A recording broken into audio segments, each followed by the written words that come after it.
Hello student, झाली का सवय माझ्या हाय हॅलोची? Okay. In last lecture we discussed 1.1. Today we will start 1.2, that is finance function in business. Okay, I will share you PPT first and then I will share you this video. Okay, with the help of PPT you can better understand the finance functions. Okay, so what is the definition of finance function? The finance function is the process of acquiring means getting, process of acquiring and utilizing funds of business. बिझनेसमध्ये जे funds आहेत आपल्याकडे, जो मनी आहे, जो पैसा आहे, तो मिळवायचा आणि त्याचा यूज करायचा, युटिलायझेशन करायचं, त्याचा वापर करायचा. Okay. Financing consist means financing includes काय आहे त्याच्यामध्ये? रेझिंग, बरोबर, raising, providing, managing of all the money, पैसा उभारणे, रेझिंग, पैसा उभारणे, प्रोव्हाइडिंग, पुरवणे, त्याचं मॅनेजमेंट करणे, व्यवस्थापन करणे, capital or funds of any kind to be used in connection with the business. बिझनेसमध्ये लागणारा जो पैसा आहे तो उभा करणे आणि तो पुरवणे आणि त्याचं सगळं मॅनेजमेंट पाहणे म्हणजे काय आहे? Finance function. Okay, so it is a process of acquiring and utilizing funds of business. पैसा उभा करायचा आणि तो काय करायचा? युटिलाइज करायचा. हे याचे फंक्शन्स आहेत. Okay, so mainly there are, दिसतात का तुम्हाला? Yes, you can see. Mainly there are 2 types of functions. Finance functions काय आहेत? 2 टाईप्सचे आहेत. Long term finance function and short term finance function. Long term means up to 5 years 10 years जे काही फंक्शन्स असतील that is known as long term. It is related to long period of time, is known as long term finance function. And another is, second is short term finance function, means the functions which is related within a period or up to 12 months. 12 महिन्यापर्यंतच जे काही functions असतात that is known as short term finance function. Again, these 2 functions are divided into another parts. First we will see long term finance function. Long-term finance functions divided into 3 parts, that is financing decision, investment decisions and dividend decisions. These 3 decisions are related to long period of time. I will explain one by one. Wait. These 3 functions are for long period of time. So these functions are known as long-term finance function. And current asset management decisions, current assets are always for short period of time, so these management decisions are known as short-term finance function. So altogether there are 4 functions. Financing decision, investment decisions, dividend decisions and current asset management decision. Okay, these are the 4 functions of finance. Okay, now we will discuss in detail. नंतरच्या ज्या slides आहेत ह्या सगळ्या काय आहेत त्याच्याबद्दलच्या details आहेत. बघा, long term financing function, बरोबर. फर्स्ट काय घेतलं होतं आपण? Financing decisions. These decisions are basically deal with acquisition of funds. Acquisition means getting. Fund कसा मिळवायचा, बरोबर, ह्याच्याशी रिलेटेड आहे. And deployment of fund. Deployment means disbursement. Disbursement means distribution. बरोबर. मग डिस्ट्रीब्युशन करायचे, युटिलायझेशन करायचे means financing decision is mainly related with raising of funds and utilisation of funds. बरोबर. फंड मिळवायचा आणि तो काय करायचा, वापरायचा, म्हणजे फायनान्सिंग डिसिजन. बघा आता त्याच्यामध्ये again there are two parts. Decision regarding acquiring fund. Fund मिळवणार आहे आपण, how to get the fund or how to acquire the fund. We can raise fund with the help of own capital and borrowed capital. बरोबर. आपल्याला fund आपण कसा मिळवणार आहोत, on capital असेल किंवा बॉरोड कॅपिटल असेल. ओन कॅपिटलमध्ये परत काय येईल, we can issue equity shares. Equity share issue केले की आपल्याला ओन कॅपिटल मिळेल. And for borrowed capital we may issue debentures or we may take different types of loans from financial institutions. आपण डिबेंचर इश्यू करू शकतो किंवा काय करू शकतो, आपण लोन मिळवू शकतो फायनान्शियल इन्स्टिट्यूशनकडून. बरोबर. मग वी मे डिसाईड, आपण काय डिसाईड करू शकतो, we may raise funds from own capital only. आपण फक्त इक्विटी शेअर्स इश्यू करून कॅपिटल और फंड रेज करू शकतो. बरोबर. Or sometimes we may raise funds from borrowed capital only. फक्त आपल्याकडे काहीच पैसा नाही, आपण काय करू शकतो, बॉरोड कॅपिटल रेज करून पैसे उभे करू शकतो. Or we may balance between own capital and borrowed capital.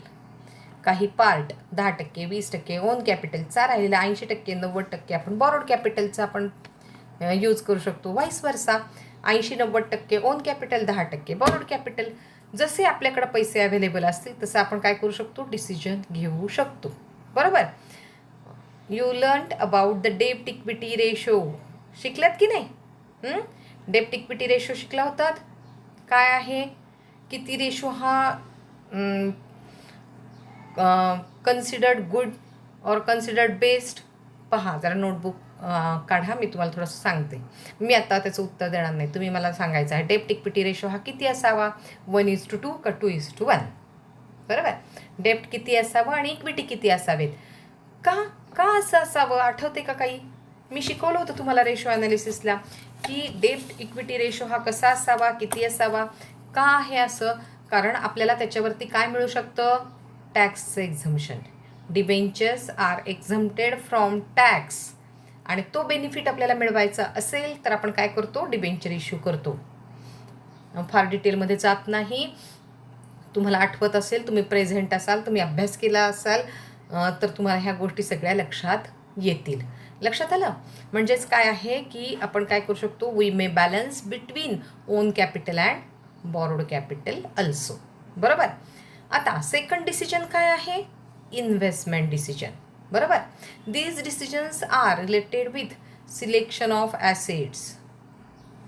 आपण कोणती ॲसेट घेणार आहोत, कोणत्या ॲसेटमध्ये, फिक्स ॲसेटमध्ये, करंट ॲसेटमध्ये आपण काय इन्व्हेस्टमेंट करणार आहोत, त्याबाबतचा decision is known as investment decision. Assets are classified into two टाईप्सच्या ॲसेट असतात, fix asset and current asset. Fix ॲसेटमध्ये काय येतं, land and building, plant and machinery, furniture. बरोबर. ह्या फिक्स ॲसेट येतात. करंट ॲसेटमध्ये काय येतं, stock, debtors, bills receivable, cash in hand, cash at bank. बरोबर. मग ह्या टू टाईप्सच्या ॲसेट्स असतात. आणि मग काय आहे की इन्व्हेस्टमेंट करत असताना काय करायचं आहे की आपण खूप केअरफुली हा डिसिजन घ्यायचा आहे. Investment in fix asset, the decisions which are related to investment in fixed asset is known as dash dash dash. आठवलं काही, कॅपिटल बजेटिंग आठवलं. बरोबर. कॅपिटल बजेटिंग डिसिजन्स म्हणजेच काय आहेत, फिक्स ॲसेट इन्व्हेस्टमेंट डिसिजन्स. बरोबर. कॅपिटल बजेटिंग डिसिजन्स म्हणजेच काय असतात की फिक्स ॲसेटमध्ये जी इन्व्हेस्टमेंट केली जाते. बरोबर. मग ते काय करावं लागतात, आपल्याला केअरफुली घ्यावे लागतात. का केअरफुली घ्यावे लागतात, कारण ही इन्व्हेस्टमेंट खूप मोठी असते, कोट्यावधी रुपयाची असते. आज आपण एखादी मशिनरी घेतली आणि उद्या ती त्याचं टेक्निक जुनं झालं असं वाटलं, उद्या म्हणजे लगेच उद्या नाही, वर्ष 6 महिन्यामध्ये जर आपल्याला त्याचं ऑब्सोलन्स हा एक वर्ड होता तेव्हा मी तुम्हाला सांगितला होता की असं जर असेल तर काय आहे, हे कोट्यवधी रुपये आपले पाण्यात जातात आणि ती इन्व्हेस्टमेंट काय होते, युजलेस होते. बरोबर. म्हणून हे डिसिजन आपण खूप केअरफुली घेतो. आपण त्याच्यामध्ये NPV पाहिला होता, पी व्ही फॅक्टर शिकवलं होतं मी तुम्हाला. बरोबर. आणि मग प्रॉफिटॅबिलिटी इंडेक्स घेतलेला होता, ARR शिकवला होता, IRR शिकवलं होता. हे वेगवेगळे टेक्निक्स आपण काय करायचो, यूज करायचो आणि मग ती इन्व्हेस्टमेंट घ्यायची की नाही हे आपण डिसाईड करत होतो. बरोबर. म्हणजे हे जे डिसिजन आहेत इन्व्हेस्टमेंटचे, हे आपल्याला खूप केअरफुली घ्यावे लागतात, कारण फार मोठी अमाऊंट त्याच्यामध्ये आपण काय केलेली असते, इन्व्हेस्ट केलेली असते. बरोबर. आणि त्यातलं लास्ट फक्त मी घेणार आहे डिव्हिडंड डिसिजन. आता डिव्हिडंड मीन्स काय? डिव्हिडंड मीन्स तुम्ही लगेच म्हणाल लाभांश आम्हाला येतं, पण लाभांश म्हणजे काय? डिव्हिडंड. परत तुमचं उत्तर तेच असतं, dividend. Dividend means a part of profit which is distributed to the share holders. The whole profit which we earn in a accounting year is not distributed to the equity shareholders. Listen carefully. The profit which we distributed to the equity shareholders is known as dividend, a part of profit. सगळा profit आपण equity share होल्डर्सना वाटत नाही. या प्रॉफिटमधला काही part आपण रिझर्वला transfer करत असतो, काही रिटेंड मनी म्हणून ठेवत असतो, रिटेंड अर्निंग असतं, वेगवेगळे रिझर्व असतात, कॉन्टिंजन्सी रिझर्व असतो आणि मग या ठिकाणी ठेवून आपण काय करत असतो, काही प्रॉफिट वाटत असतो. त्याला काय म्हणायचं असतं, डिव्हिडंड म्हणायचं असतं. बरोबर आहे. Divisible profit means dividend. Dividend means काय? Divisible profit. Divisible profit means the part of profit which is distributed to the shareholders. बरोबर. मग हा काही प्रॉफिट जो आहे हा आपण काय करतो, काही डिव्हिडंड म्हणून वाटतो, डिस्ट्रीब्यूट करतो आणि काही प्रॉफिट आपण कॅपिटलायझेशन करतो. म्हणजेच काय आहे की आपण रिझर्वमध्ये ठेवतो की आपल्याला काही प्रॉब्लेम आला, आपल्याला काही मोठं संकट आलं तर आपल्याकडे पैसा हाताशी असावा म्हणून आपण वेगवेगळ्या प्रकारचे रिझर्व मेंटेन करतो. त्याला काय म्हणायचं, capitalisation. or sometime we issue shares instead of payment of dividend और पेइंग ऑफ डिव्हिडंड. डिव्हिडंड देण्याच्या ऐवजी आपण काय करतो की आपले इक्विटी शेअर्स इश्यू करतो इक्विटी शेअर होल्डर्सना. बरोबर. 10 शेअर मागे 1 शेअर, 20 शेअर मागे 1 शेअर. म्हणजेच काय केलं, आपण आपला प्रॉफिट कॅपिटलाइज केला. थोडीशी अवघड कन्सेप्ट आहे, थोडीशी लिसन केअरफुली. कॅपिटलायझेशन ऑफ प्रॉफिटचा अर्थ काय आहे की आपण आपला प्रॉफिट कॅपिटलाइज केला, म्हणजे प्रॉफिट इक्विटी शेअर्समध्ये आपण काय केलं, डिव्हिडंड आपल्या शेअर होल्डर्सना दिला. त्याचा रेशो आपण ठरवून घेतो, मार्केट प्राईस पाहतो, खूप सारे फॅक्टर्स त्याच्यामध्ये इन्व्हॉल्व आहेत. लगे असं ही कन्सेप्ट वरवरची नाही आहे. बरोबर. म्हणजेच काय आहे, कॅपिटलायझेशन. हे करत असताना बघा, कॅपिटलायझेशन ऑफ प्रॉफिट करत असताना we should keep in mind the psychology of investor.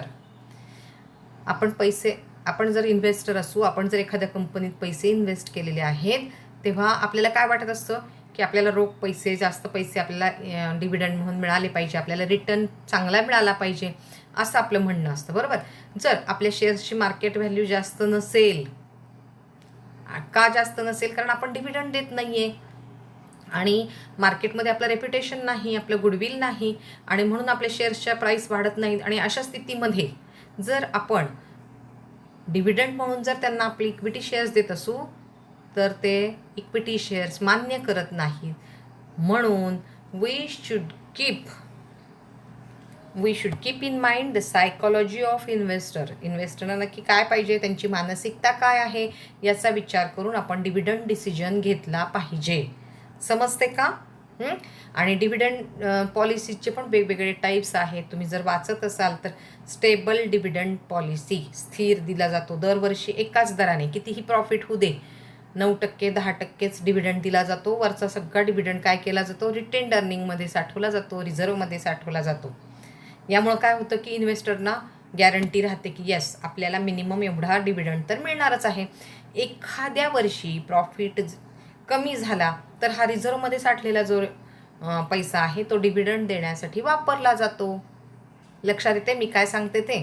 बरोबर. फ्लक्च्युएटिंग आहे, दरवर्षी जसा प्रॉफिट होईल त्या पद्धतीने डिव्हिडंड डिस्ट्रीब्यूट केला जातो. Fluctuating dividend policy. अशा वेगवेगळ्या डिव्हिडंड पॉलिसी असतात आणि म्हणून डिव्हिडंड डिसिजन घेत असताना आपण कोणती पॉलिसी फॉलो करणार आहोत, which policy we followed for distributing dividend is also considered while taking dividend decisions. समजलं? आज फक्त आपण काय केलेलं आहे की लॉंग टर्म इन्व्हेस्टमेंट डिसिजन काय आहेत आणि काय फायनान्स फंक्शन आहे हे पाहिलं. नेक्स्ट लेक्चरला आपण शॉर्ट टर्म फायनान्सचं आपण पाहूयात. लेक्चर फार पटकन संपतं, मला खूप तुमच्याशी बोलायचं असतं. ठीक आहे, ओके. नेक्स्ट लेक्चरला आपण डिस्कस करू. Bye, thank you.